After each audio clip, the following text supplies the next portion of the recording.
Tens of thousands of years ago, the Melanesian people settled in West Papua. Then, in 1660, the Dutch colonized the land, including the islands that make up Indonesia.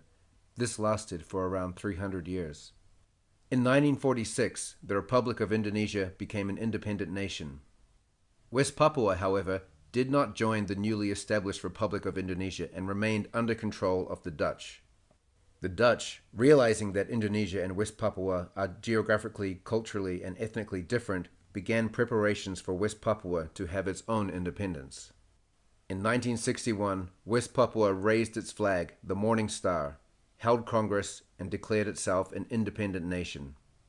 At this point, however, Indonesia decided that it wanted control of all the former Dutch colonies in the Asia-Pacific region, and so the Indonesian government decided to invade West Papua. Consequently, fighting broke out between the Dutch, the Indonesian government, and the indigenous population of West Papua. In 1962, after a lot of fighting, the United Nations stepped in and took control of West Papua. The UN then, without consulting West Papua, said to Indonesia, "In 1 year's time, the UN will give Indonesia control of West Papua, but Indonesia must promise to allow the West Papuan people to vote for self-determination."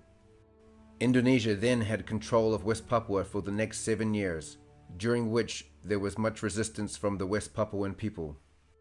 Despite the fact that West Papua was in conflict with Indonesia, the UN allowed the Indonesian government to conduct West Papua's vote for independence, entitled the Act of Free Choice. UN officials were present to ensure that it was a fair election, but it was not. West Papua had a population of 1 million, but only 1,000 people were handpicked by the Indonesian military to vote, under threat of violence to themselves and their families. This is now known as the Act of No Choice. Despite complaints from the West Papuan people, the UN sanctioned the vote, and West Papua has remained part of Indonesia to this day.